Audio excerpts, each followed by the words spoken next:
Purihan at pasalamatan natin ng Panginoon sa ngalan ng Ama at ng Anak at ng Espiritu Santo. Amen. Sumainyo ang Panginoon. At sumaiyo rin. Mga kapatid, sa pang-araw-araw po natin pamumuhay sa mundong ito, tayo ay nagkakasala at nagkukulang sa ating kapwa at sa ating Diyos. Kaya upang tayo ay maging marapat gumanap sa pagdiriwang na ito, buong kapakumbabaan, hihingi tayo ng kapatawaran sa ating poong may kapal.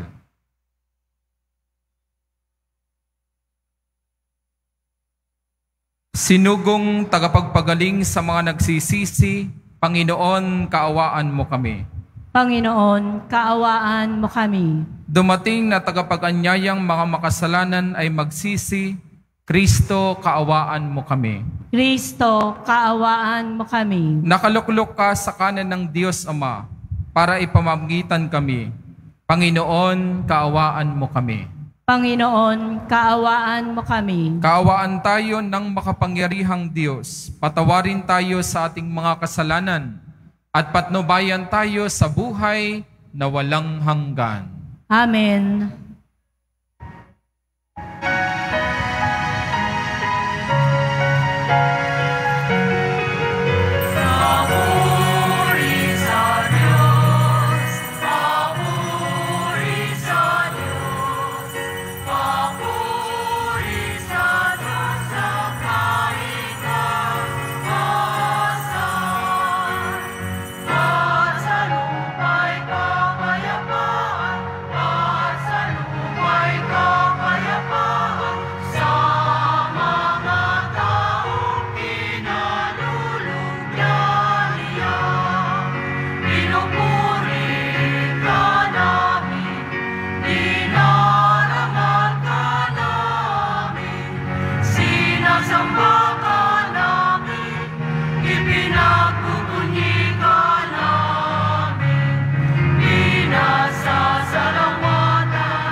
Ikaw na nagalis ng mga kasalanan ng sanlibutan, maawa ka sa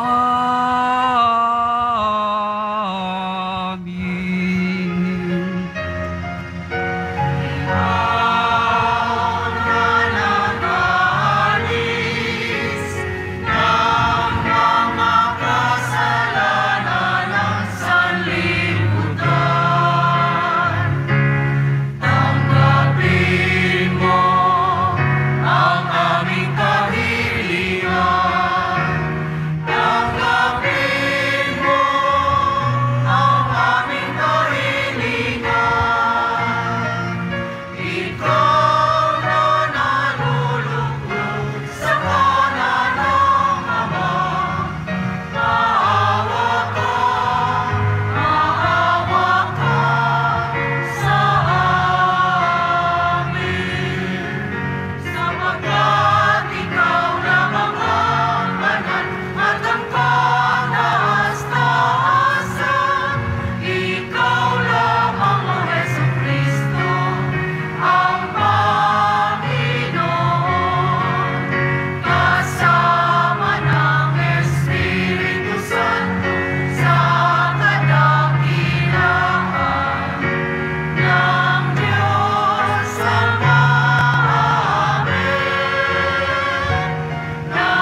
Manalangin tayo.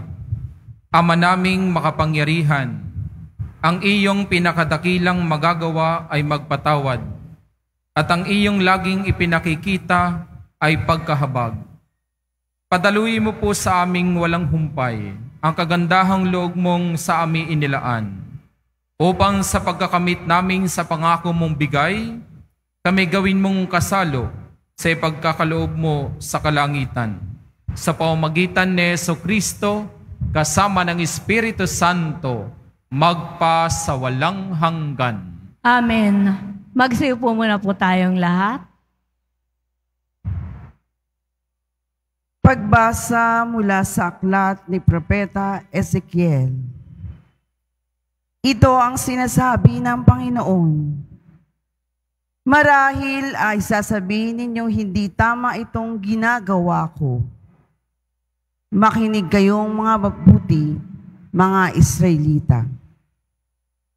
Matuwid ang aking tuntunin, ang pamantayan ninyo ang baluktot. Kapag ang isang taong matuwid ay nagpakasama, mamamatay siya dahil sa kasamaang ginawa niya.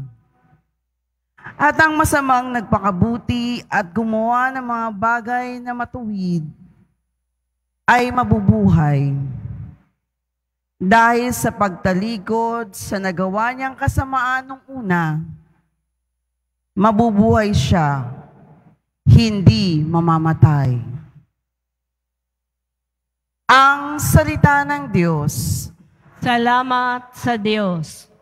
Poon iyong gunitain, wagas mong pag-ibig sa akin.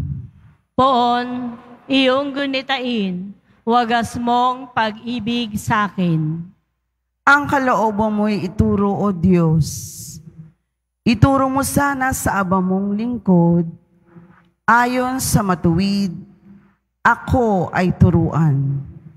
Ituro mo poon ang katotohanan, tagapagligtas ko na inaasahan. Poon, iyong gunitain, wagas mong pag-ibig sa akin. Poon, gunitain mo pag-ibig mong wagas, at ang kabutihan nooy pa'y nahayag. Patawarin ako sa pagkakasala, sa kamalian ko nang ako'y bata pa, pagkat pag-ibig mo'y hindi nagmamaliw. Ako sana poon ay alalahanin. Poon, iyong gunitain, wagas mong pag-ibig sa akin. Mabuti ang poon at makatarungan sa mga salari, guro at patnubay. Sa mababang loob, siya yaong gabay at nagtuturo ng kanyang kalooban. Poon, iyong gunitain, wagas mong pag-ibig sa akin.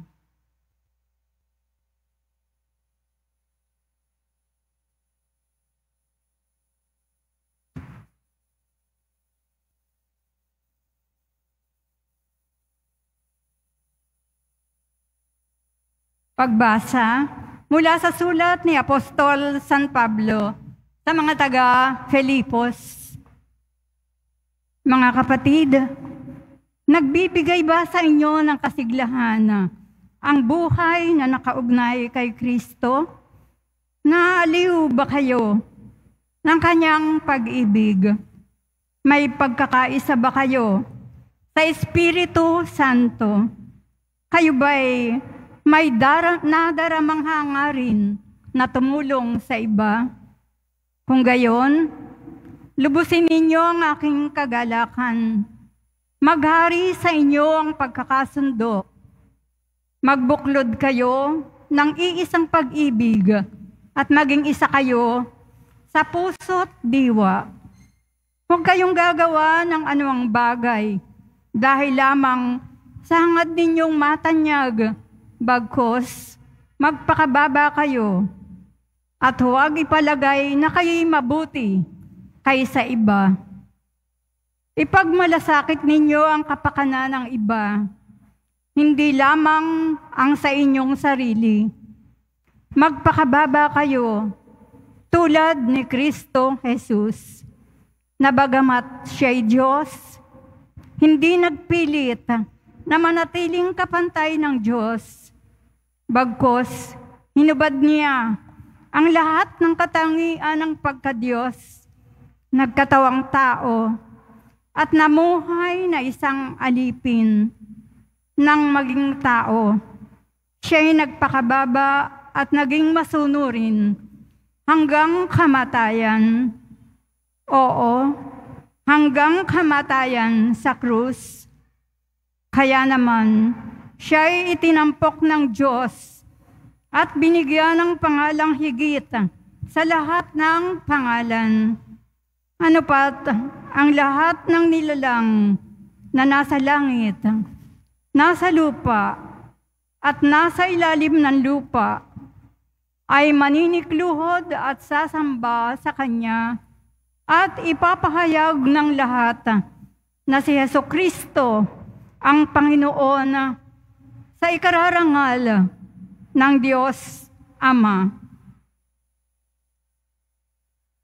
Ang salita ng Diyos. Salamat sa Diyos. Magsitayo na po tayong lahat.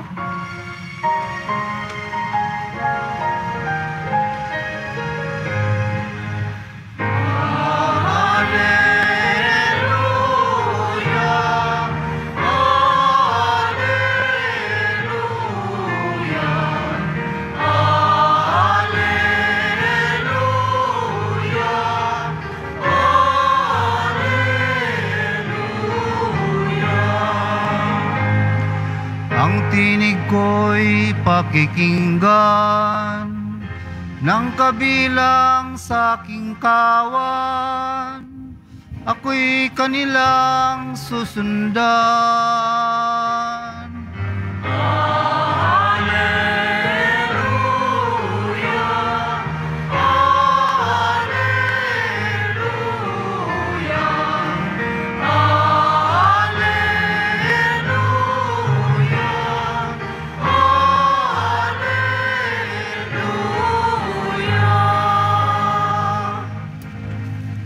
Sumainyo ang Panginoon. At sumaiyo rin. Ang mabuting balita ng Panginoon ayon kay San Mateo. Papuri sa iyo, Panginoon.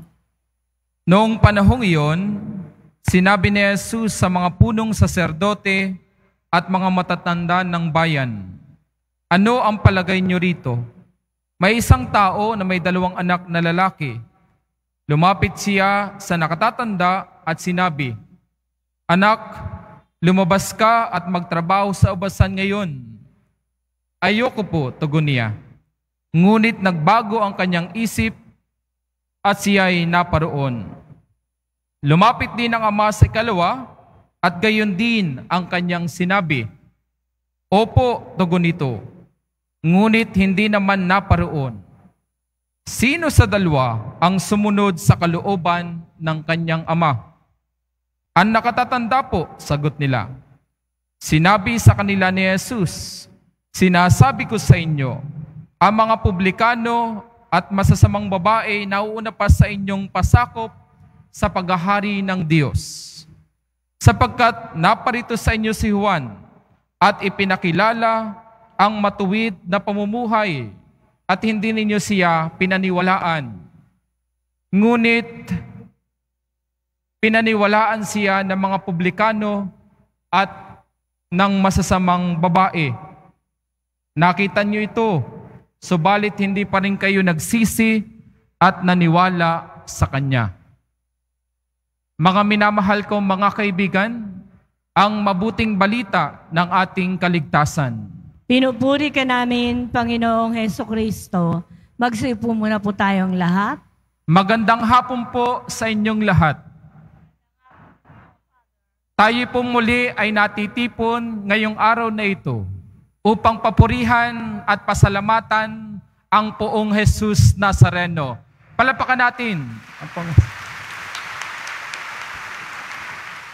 Narinig po natin sa ating mabuting balita ngayon ang parabola ng 2 anak na lalaki na kung saan inutusan ng kanilang ama ang dalawang ito upang pumunta sa bukid upang magtrabaho. Yung panganay, ang sabi, hindi siya pupunta. Pero pagkalaunan, pumunta rin siya. No? Ginawa pa rin niya ang ipinag-uutos ng kanilang ama. Samantalang ang bunso ay tumugon na, oo, tatay, pupunta ako. Pero pagkatapos ng tugon na ito, ay hindi naman siya pumunta sa bukid upang magtrabaho. Mga minamahal kong mga kaibigan, dito ipinapakita ng ating Panginoong Hesukristo ang kaibahan ng salita lamang at sa tunay na paggawa. Ito'y kaibahan ng salita sa paggawa. Ang panganay na lalaki ay sumasagisag sa mga taong nagkakamali at gumagawa ng maling desisyon sa kanilang buhay, pero bukas sa pagbabago at pagbabalik loob sa Diyos. Ito yung tinatawag nating tunay na paggawa. Bilang tao, marami tayong kahinaan. Halos araw-araw, tayo ay nagkukulang sa Diyos at sa ating kapwa. Sabi nga natin sa Ingles, nobody's perfect. Walang taong perpekto sa daigdig na ito. Lahat tayo ay nagkakasala. May mga taong nagkakasala dahil sa prinsipyo at pakikisama sa kanyang kapwa-tao. Ito yung mga taong maging in lang sa barkada, gagawin kahit mali na. O kaya, hindi lamang siya masabihan, o kaya itsupera ng mga kaibigan, maging sa opisina o sa isang organisasyong gumagawa ng kasalanan, magbibingi-bingihan at magbubulag-bulagan, nadadamay na rin siya sa pagkakasala. Pangalawa, may mga tao namang nagkakasala dahil nag-e-explore. Madaming mga kabataan ito. Para lamang masabi na natikman ko ito o naranasan ko ito, kahit mali na, ay ginagawa pa rin nila.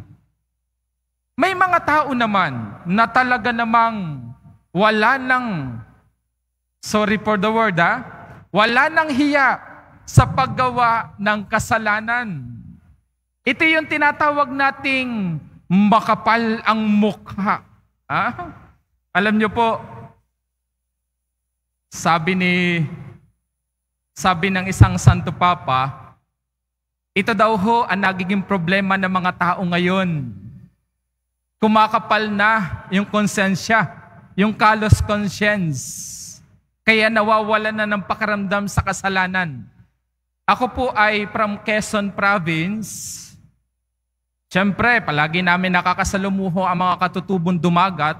Ang mga katutubong dumagat ay hindi ho sila nagsasapi ng paa. Every day, habang lumalakad sila, hindi ho sila nagsasapi ng paa.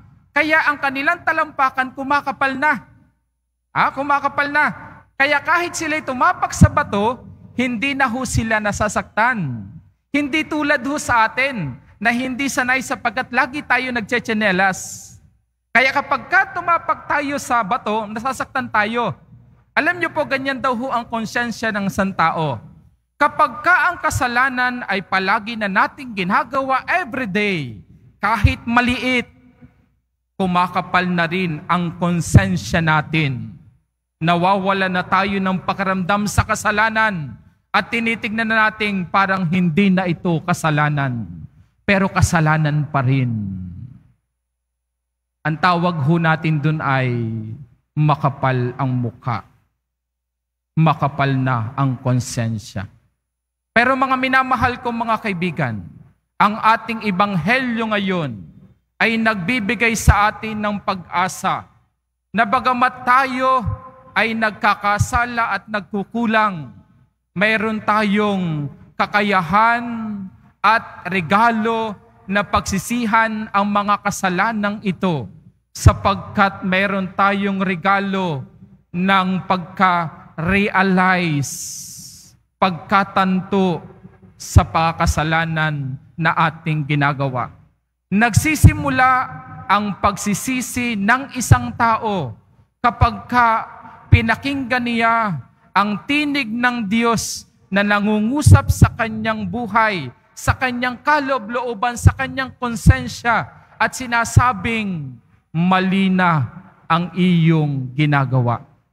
At ito po ang karanasan ng panganay na lalaki. Sa una, hindi naman siya sumunod, pero napagtanto niya at na-realize niya na mali pala ang kanyang ginagawang pagsuway sa kanyang ama. At later on, sumunod siya sa kalooban ng kanyang ama. Mga minamahal kong mga kaibigan, ganito rin tayo tinatawagan ng ating Panginoon. Kaya nga po sa kumpisal, kapag kami nangungumpisal ho sa akin, at nakikita ko na parang lugmok na ang taong ito, lagi kong sinasabi, kapatid, huwag kang mag-alala sapagkat ang Panginoon ay hindi tumitingin kung gaano kalaki ang iyong pagkakasala. Tumitingin siya sa puso mong nagbabalik loob ngayon sa Kanya. Alam niyo po, napakaganda ho yung kwento ng buhay ni San Agustin. Kung kilala niyo po si Saint Augustine, makasalanan naman siya dati. Pero dahil sa panalangin ng kanyang ina at biyaya ng pagsisisi, nagbalik loob siya sa Panginoon. At ang sabi niya, late have I loved thee, my Lord. But it is better late than never. It is better late than never. Mahal ka ng Diyos. Mahal ka ng poong Jesus Nazareno kahit ikaw ay makasalanan. Kahit ikaw ay araw-araw na nagkukulang sa Kanya. Pangalawa, ang bunsong kapatid na anak ay sumisimbolo sa mga taong husto lamang sa paggawa, pero kulang na husto lamang sa gawa, pero kulang naman sa paggawa. Ang tawag ho natin dito ay pakitang tao. Kapag sinabi natin pakitang tao, peke. Alam niyo po, marami ng peke ngayon. Fake documents, fake na mukha, tabi-tabi naman po. Magsabi ho kayo kahit fake relationship, marami na din peke ngayon. Alam niyo po? Pero ang isang nakakabalahala, kahit daw ho sa pagiging Kristiyano, ay may peke na din. Paano natin malalamang peke ang isang Kristiyano? Sabi doon sa nabasa kong libro, a fake Christian only knows how to go to church every Sunday, and the story ends there, period. Sila yung mga taong palasimba, paladasal, deboto ng poong Jesus Nazareno, natatapos ang istorya doon.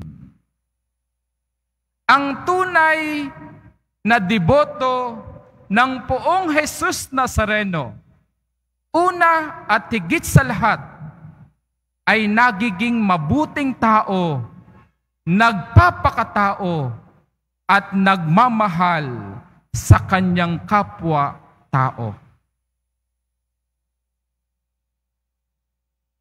Kaya tignan natin ang ating mga sarili ngayon, mga minamahal kong mga kaibigan. Tignan natin ang ating kalooban. Tanungin natin ang ating mga sarili. Sa kwento ng parabola ng dalawang anak na lalaking ito, sino ako sa kwentong ito? Tayo po ay magsitayo.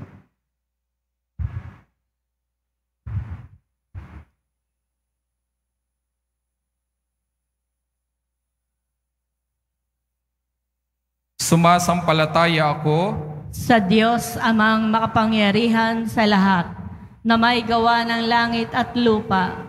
Sumasampalataya ako kay Jesucristo, iisang anak ng Diyos, Panginoon nating lahat.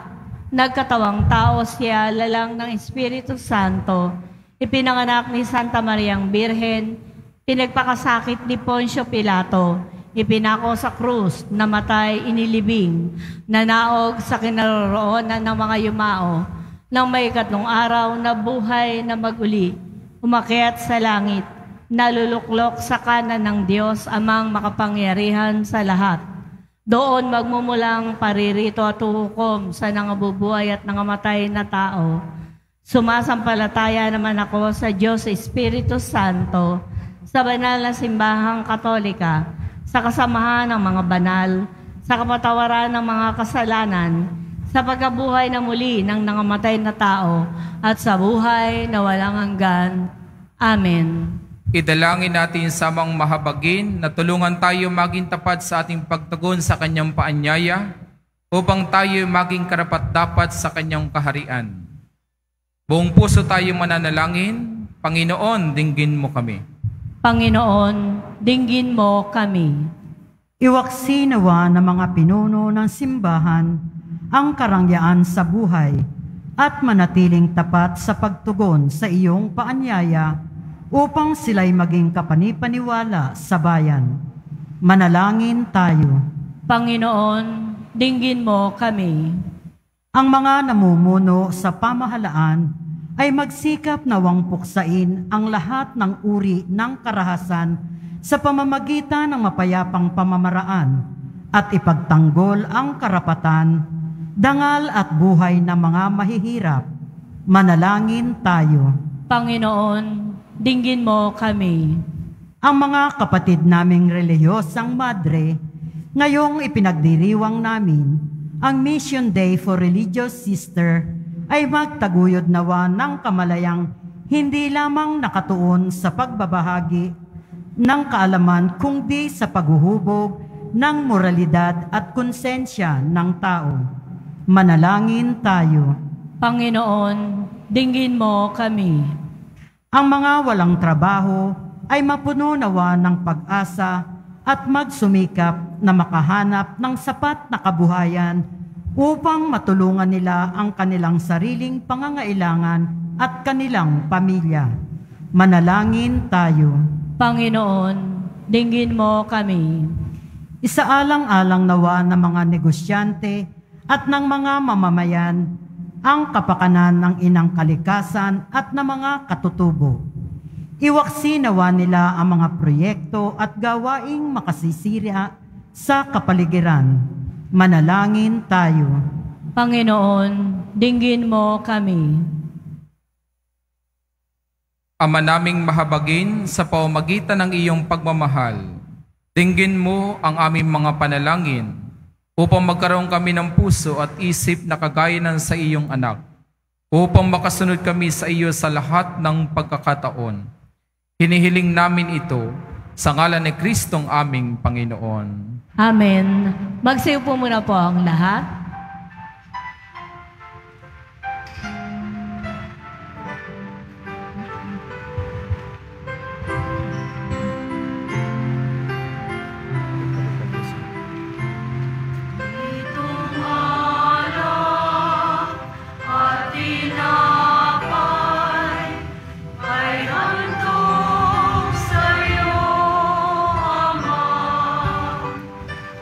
Ito'y bunga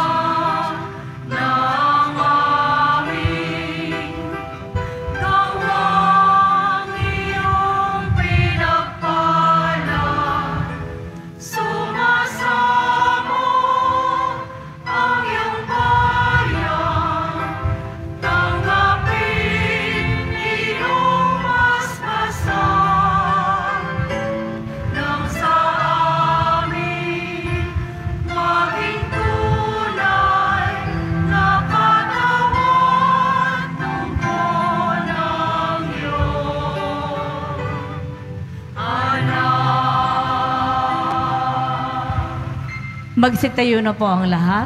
Manalangin kayo mga kapatid upang itong ating mga paghahandog ay kalugdan ng Diyos sa mga makapangyarihan sa lahat. Tanggapin nawa ng Panginoon itong paghahain sa iyong mga kamay, sa kapurihan niya at karangalan sa ating kapakinabangan at sa buong sambayanan niyang banal. Ama naming lumikha, loobin mong ikalugod ang aming paghahandog at ito nawa ay siyang magkaloob ng iyong pagpapalang sa aming umaagos. Sa pamamagitan ni Jesucristo, kasama ng Espiritu Santo, magpa sa walang hanggan. Amen. Sumainyo ang Panginoon. At sumaiyo rin. Itaas sa Diyos ang inyong puso at diwa. Itinaas na namin sa Panginoon. Pasalamatan natin ang Panginoong ating Diyos. Marapat na siya ay pasalamatan. Ama naming makapangyarihan, tunay nga pong marapat na ikaw ay aming pasalamatan. Kahit na ikaw ay pinagtaksila ng sangkatauhan, ikaw ay patuloy pa rin sa iyong pagmamahal. Ikaw na nagpuno sa aming pagkukulang. Ikaw pa rin na nagsugo ng tutubos sa tanan. Ang sugo mong anak ay naging din na iba sa amin. Bagamat din niya tinularan ang aming pagkamasuwayin. Niloob mo ito upang iyong mamalas sa aming pagkatao ang gili mong anak. At kami itong hayam mong may pag-ibig na tulad ng pagtatangi mo sa kanya ng higit sa lahat. Ang katapatan niya sa iyong walang maliw ay nagpanumbalik na muli sa amin ng iyong kasiyahat ng iyong pagtingin na aming iwinaksi nung ikaw ay aming suwayin. Kaya kaisa na maanghel na nagsisiawit ng papuri sa iyo nang walang humpay sa kalangitan, kami nagbubunyi sa iyong kadakilaan.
Magsilod po ang lahat.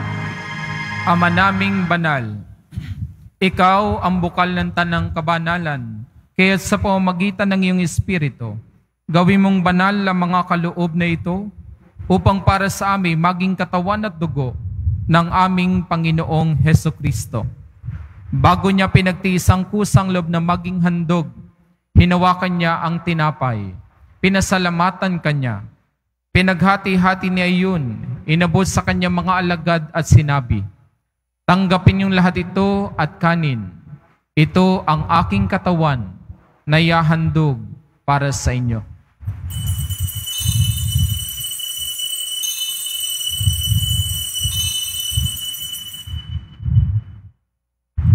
Gayon din naman nang matapos ang hapunan, hinawakan niya ang kalis, muli kanyang pinasalamatan. Inabot niya ang kalis sa kanyang mga alagad at sinabi, tanggapin niyo lahat ito at inumin. Ito ang kalis ng aking dugo, ng bago at walang hanggang tipan. Ang aking dugo na ibubuhos para sa inyo at para sa lahat, sa ipagpapatawad ng mga kasalanan. Gawin niyo ito sa pag-alaala sa akin.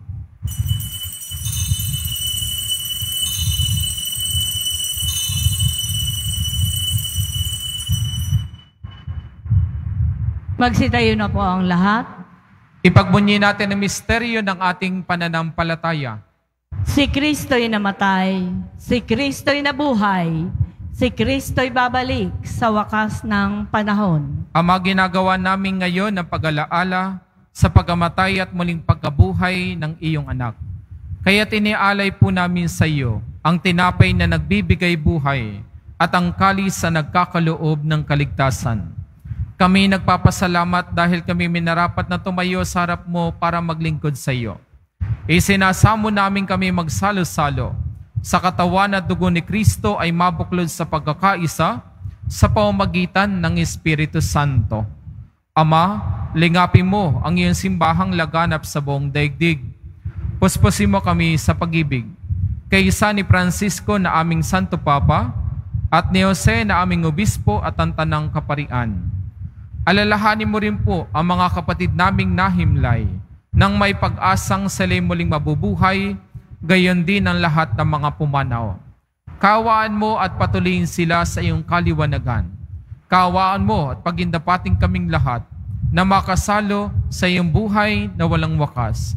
Kaysa na mahal na Birheng Maria Ina ng Diyos, ni San Jose na kanyang esposo, kaysa ng mga apostol ni San Juan Bautista at lahat ng mga banal na namuhay dito sa daigdig ng kalugod-lugod sa iyo. May pagdiwang nawa namin ng pagpupuri si kararangal mo sa pamamagitan ng iyong anak na aming Panginoong Heso Kristo. Sa pamamagitan ni Kristo kasama niya sa Kanya, ang lahat ng parangal at papuri ay sa iyo, Diyos Amang makapangyarihan, kasama ng Espiritu Santo, magpa sa walang hanggan.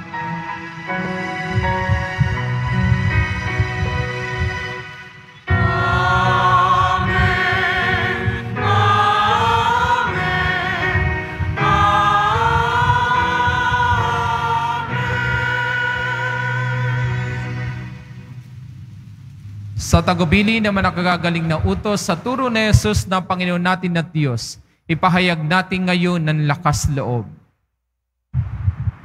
Ama namin, sumasalangit ka, sambahin ang ngalan mo, mapasa amin ang kaharian mo, sundin ang loob mo dito sa lupa para nang sa langit. Bigyan mo kami ngayon ng aming kakanin sa araw-araw at patawarin mo kami sa aming mga sala para ng pagpapatawad namin sa nagkakasala sa amin. At huwag mo kaming ipahintulot sa tukso at iadya mo kami sa lahat ng masama. Hinihiling namin kami adya sa lahat ng masama. Pagkalooban ng kapayapaan araw-araw, iligtas sa kasalanan at ilayo sa lahat ng kapahamakan. Samantalang aming pinananabikan ng dakilang araw ng pagpapahayag ng tagapagligtas naming si Yesu Kristo. Sapagkat iyo ang kaharian at ang kapangyarihan at ang kapurihan magpakailanman. Amen. Panginoong Jesucristo, sinabi mo sa iyong mga apostol, kapayapaan ang iniiwan ko sa inyo. Ang aking kapayapaan ang ibinibigay ko sa inyo. Tunghayan mo ang aming pananampalataya at huwag ang aming mga pagkakasala. Pagkalooban mo kami na kapayapaan at pagkakaisa ayon sa iyong kalooban, kasama ng Espiritu Santo, magpa sa walang hanggan. Amen. Ang pag-ibig at kapayapaan ng Panginoon ay laging sumainyo. At sumaiyo rin. Magbigayan po tayo ng kapayapaan sa isa't isa.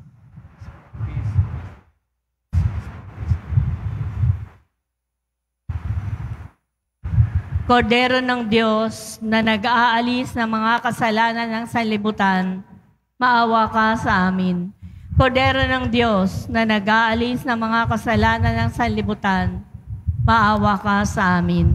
Kordero ng Diyos na nag-aalis ng mga kasalanan ng sanlibutan, ipagkaloob mo sa amin ang kapayapaan. Magsilhod po ang lahat. Mga minamahal kong mga kaibigan, ito ang ating Panginoong Jesucristo, ang Kordero ng Diyos na nag-aalis sa mga kasalanan ng sanlibutan.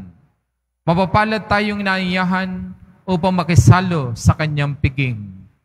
Panginoon, hindi ako karapat-dapat na magpatuloy sa iyo, ngunit sa isang salita mo lamang ay gagaling na ako.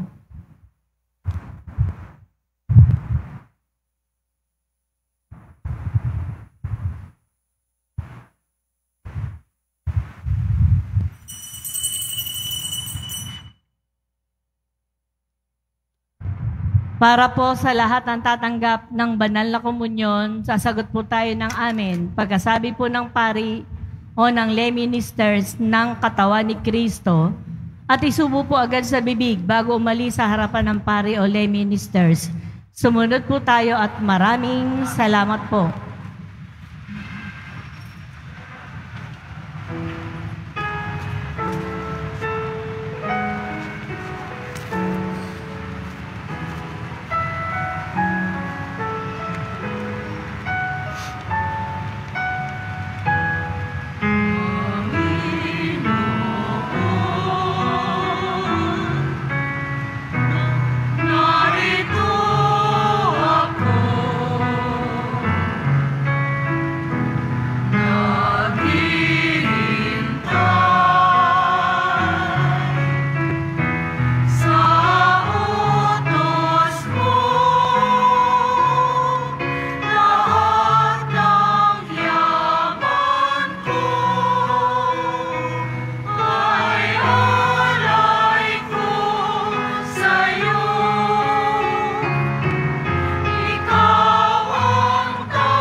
Ang lahat po ay inaanyayahan, lalo na ang mga may sakit o may karamdaman, sa atin pong healing mass and service sa darating na 5 po ng Oktubre, araw po ng Huwebes, sa ganap na 6 ng gabi.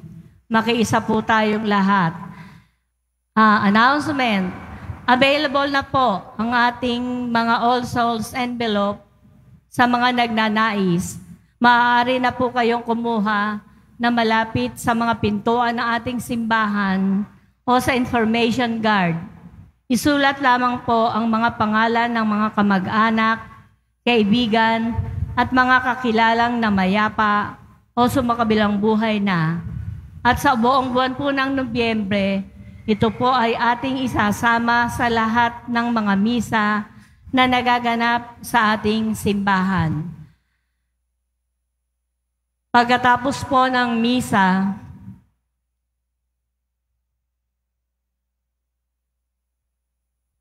mga paalala po sa mga nagsisimba, pagkatapos po ng misa, wiwisikan po ang lahat ng banal na tubig. Pinakikiusapan lamang po ang lahat na manatili lamang po muna sa inyong mga lugar. At tanging sa Quezon Boulevard o sa Plaza San Juan lamang po ang labasan ng lahat. Sumunod po tayo. At maraming salamat po sa inyong pagdalaw at pagsisimba sa Basilica Menor at Pambansang Dambana ni Jesus Nazareno.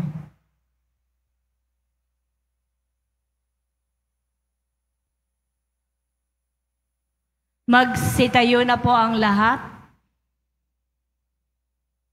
Manalangin tayo.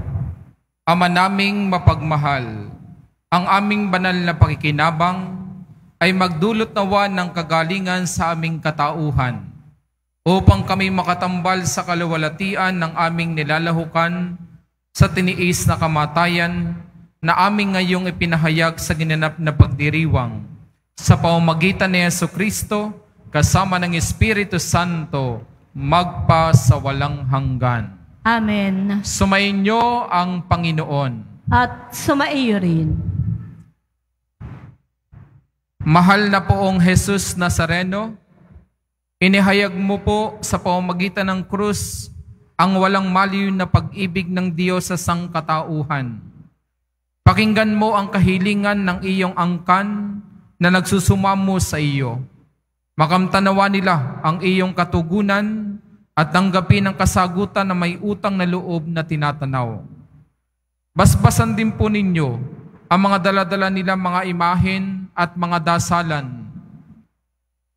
Sa pamamagitan ng bendisyon na ito, naway maalala nila ang mga pangako nila noon sa binyag na ikaw ang kanilang iibigin at paglilingkuran bilang Panginoon magpa sa walang hanggan. Amen. At pagpalaing kayo ng ating mapagmahal at mapagpatawad na Diyos, Ama, Anak, at Espiritu Santo. Amen. Tapos na po ang ating banal na pagdiriwang. Humayo tayong mapayapa. Salamat sa Diyos.